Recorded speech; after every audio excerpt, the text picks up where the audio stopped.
할렐루야. 날마다 우리의 필요를 돌보시고 또 우리의 삶 가운데 기적을 행하시는 하나님을 찬양합니다. 여러분 기적을 믿으십니까? 우리는 기적을 믿어야 합니다. 성경은 우리에게 하나님께서 기적을 행하시는 분임을 분명하게 가르쳐 줍니다. 우리가 기적을 믿는다는 것은 우리가 마술적인 그 사고를 하는 것이 아니죠. 기적을 믿는 것은 우리가 하나님을 믿는 것이죠. 하나님께서 능력으로 우리의 삶 가운데 행하고 계심을 믿는 것을 말하는 것입니다. 하나님의 그 전능하심을 믿는 것입니다.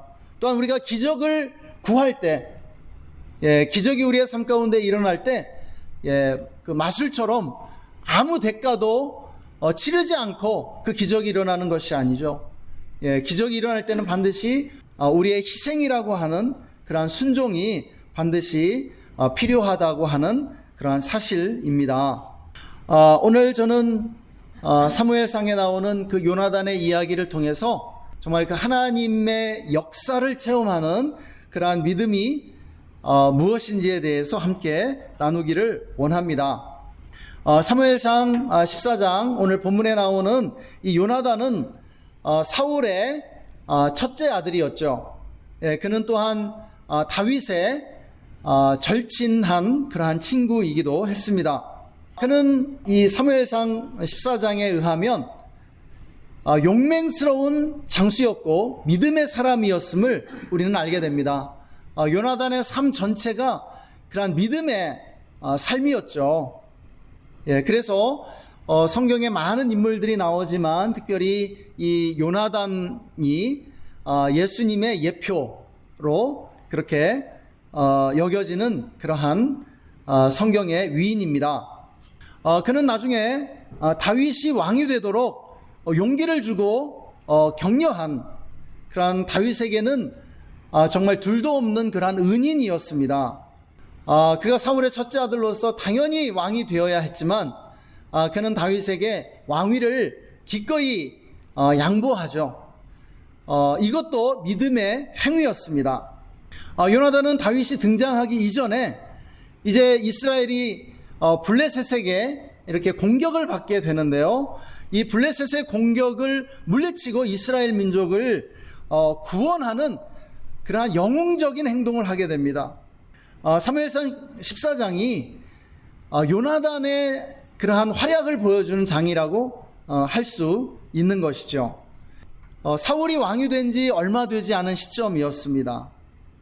블레셋과 이스라엘 사이에 전쟁이 일어나게 되죠. 이스라엘 민족이 이제 사울을 왕으로 세우니까, 사울이라고 하는 새로운 지도자가 등장하니까 이제 블레셋이 이스라엘을 쳐들어오는 것입니다. 이스라엘이 강해지기 전에 이스라엘을 흔들어 놓기 위해서 이스라엘을 계속해서 블레셋의 지배하에 그냥 영속시키기 위해서 이제 블레셋이 쳐들어왔던 것이죠. 이 블레셋은 철병거 3만 대를 동원하게 됩니다. 그리고 철갑 기병 6천 명이 공격해 들어왔다고 합니다. 병거는 오늘날의 탱크와 같죠. 병거가 3만 대였고요. 철갑 기병이 6천 명이었습니다. 군대를 따르는 백성이 무수했다라고 그렇게 말하고 있는 것이죠. 이에 비해서 이스라엘 군대는 어떠했는가? 이스라엘 지파에서 모인 수많은 지원병들이 이 블레셋의 기세에 눌려서 뿔뿔이 흩어져서 토굴로 다 숨어들었다라고 말하고 있습니다. 그들이 어디 있는지 보이지도 않을 지경이었다라고 말해요. 그들이 요단강을 건너서 길앗 땅까지 이렇게 숨어들었다라고 말하는 것을 보게 됩니다. 사울 왕이 거느린 본대는 600명 뿐이었습니다. 그러니까 실제로 지금 블레셋에 대항할 수 있는 사울의 지휘하에 있는 군대는 600명 뿐이었다라고 하는 것이죠. 게임이 안 되는 그러한 상황입니다. 수적으로 절대 열세에 놓여 있었죠. 그런데 더 심각한 것은 문명의 격차였습니다. 그 사무엘상 13장을 보면 블레셋은 철기 문명으로 칼과 창으로 무장했다고 나오는 반면에 이스라엘은 철을 재련할 재련소가 없어서 칼과 창이 없었다는 것이죠. 이스라엘의 군비가 블레셋에 비교했을 때 형편없었다는 것입니다. 철로 된 칼과 창으로 무장한 이 블레셋 군대를 이스라엘 민족은 농기구로 막아야 하는 그런 상황이었다는 거예요. 창칼이 없으니까 농기구로 이스라엘 군대가 무장하고 대항해야 하는 그러한 상황이었다라고 말하는 것입니다. 이런 상황에서 이스라엘 사람들은 블레셋과 싸우고는 싶었지만 숨기에 바빴죠. 이때 요나단이 일어난 것입니다. 요나단이 자기 무기를 든 소년에게 말합니다. 무기를 든 소년은 조수입니다. 이렇게 중무장한 군인에게는 그의 무기를 대신 들어주는, 그리고 그를 따르면서 그를 도와주는 이런 조수가 있는 것이죠. 그가 무기를 든 소년입니다. 요나단이 자기의 조수에게 말하는 것이죠. 내가 일어나서 블레셋 군대로 나아갈 것이다. 블레셋의 그 적진으로 뛰어들자라고 말하는 것이에요. 그래서 요나단이 자기 무기를 든 소년과 함께 블레셋 적진으로 뛰어들어 전투를 벌이기 시작합니다. 이것이 이제 이후에 나오는 그러한 장면입니다. 그는 불가능한 상황에서 도전과 모험을 감행한 것이죠. 여러분, 믿음이란 무엇입니까? 불가능을 향해 모험을 감행하는 것입니다. 여러분, 믿음으로 나아가는 것이에요. 상황은 불가능해 보여요. 상황은 그렇게 하면 죽는다라고 말하는 것입니다. 그런데 믿음은요, 그 불가능을 향해서 도전하는 것, 모험을 감행하는 것임을 우리에게 보여줍니다. 이렇게 요나단이 믿음의 행동을 했을 때 기적이 일어나게 되죠. 이스라엘 민족이 블레셋을 물리치고 승리하는 그러한 기적이 일어나게 됩니다. 말도 안 되는 그러한 일이 벌어지게 되는 거예요. 한 사람이 100을 쫓는 그러한 일이 일어난 것과 같은 것이죠. 우리는 어떻습니까? 돈이 우리의 행동을 결정하고요. 환경이 우리의 행동을 결정하고요. 상황이 우리의 행동을 결정합니다. 그러나 하나님은 우리에게 믿음으로 살아야 함을, 믿음을 따라 행해야 함을 가르쳐 주시는 것입니다. 신앙인이라고 하는 것은 믿음을 따라 사는 사람을 말하는 것이죠. 기적을 일으킨 요나단의 믿음은 어디에서 시작된 것일까요? 여러분, 하나님의 역사를 경험하는 이 믿음이 있습니다. 기적을 경험하게 되는 그러한 믿음이 있어요. 그것은요, 세상적인 맹신이 아닙니다. 또 세상적인 신념을 말하는 것이 아니에요. 여러분, 이러한 믿음을 형성시키는 그러한 출발점이 있습니다. 오늘 우리가 히브리서 11장 1절 말씀 함께 읽었었는데요. 믿음에 대한 가장 유명한 정의죠. 믿음은 바라는 것들의 실상이요 보이지 않는 것들의 증거라고 말씀해 주고 있습니다. 여러분, 믿음이 시작되는 지점이 있는데요, 그것은 바로 불타는 소원이라는 것입니다. 여러분, 믿음은 바라는 것들의 실상, 무엇인가를 간절히 바랄 때 그 믿음이 시작되게 되는 것이에요. 소망을 갖는 것이죠. 소원을 갖는 것이죠. 물론 이러한 믿음은 예수 그리스도에 대한 믿음, 구원을 얻는 믿음과는 좀 구별해야 할 것입니다. 우리는 예수님을 믿음으로 구원을 받아요. 구원을 얻는 이러한 믿음을 또한 갖고 살면서 동시에 정말 하나님을 신뢰함으로 살아야 하는데요, 우리의 삶에 반드시 지녀야 할 이러한 믿음, 하나님과 함께하는 이 믿음의 그 시작은 우리가 간절히 바라고 소망하는 것에서부터 시작된다라고 말씀드리는 것입니다. 요나단은요, 불타는 소원을 품었습니다. 그는 오랫동안 이스라엘을 괴롭히고 착취해온 이 블레셋을 물리치기를 간절히 원했습니다. 블레셋으로부터 민족을 해방시키고 싶다는 그 강렬한 열망이 요나단에게 있었어요. 요나단은 애국자였고, 요나단은 선하고 신실한 사람이었거든요. 그는 이스라엘 백성들을 정말 사랑하는 따뜻한 그런 애민의 마음을 가지고 있는 지도자였습니다. 그런데 그가 이 열망을 가슴에 품고만 있었던 것이 아니죠. 그는 기도했습니다. 그는 기도의 남자였기 때문입니다. 그래서 그가 불타는 소원을 가지고 기도할 때 그의 마음에 드디어 믿음이 싹트기 시작했다라고 하는 것이죠. 하나님, 블레셋을 물리치게 해주십시오. 블레셋으로부터 민족을 해방시킬 힘과 능력을 저에게 주세요. 이렇게 기도할 때 하나님이 그의 마음을 만지신 것입니다. 여러분, 우리가 소원을 마음에 품고만 있으면 아무 일도 일어나지 않습니다. 물론 우리가 소원을 품고 그 소원을 따라 행할 수 있겠죠. 요나단이 블레셋을 물리치고 싶은 그 마음으로 독단적으로 적진에 뛰어들 수 있습니다. 믿음과 상관없이. 그러나 어떻게 되겠어요? 그가 죽임을 당했겠죠. 승리할 수 없었을 거예요. 하나님이 역사하시지 않았을 것입니다. 그러나 요나단은요, 이 불타는 소원이 믿음으로 변화되도록 그가 했던 것은 기도한 것입니다. 그래서 소원을 품고 블레셋을 물리치고 싶다는 그 소원만을 가지고 적진에 뛰어든 것이 아니라 하나님이 나와 함께 하시고 하나님이 블레셋을 물리치시리라는 그러한 믿음을 가지고 적진에 뛰어들었다라고 하는 것입니다. 여러분, 불타는 소원을 갖는 것은요, 하나님의 역사를 경험하는 이 믿음의 출발점입니다. 첫 번째 단계예요. 비전을 품는 것이죠. 먼저 비전을 가져야 돼요.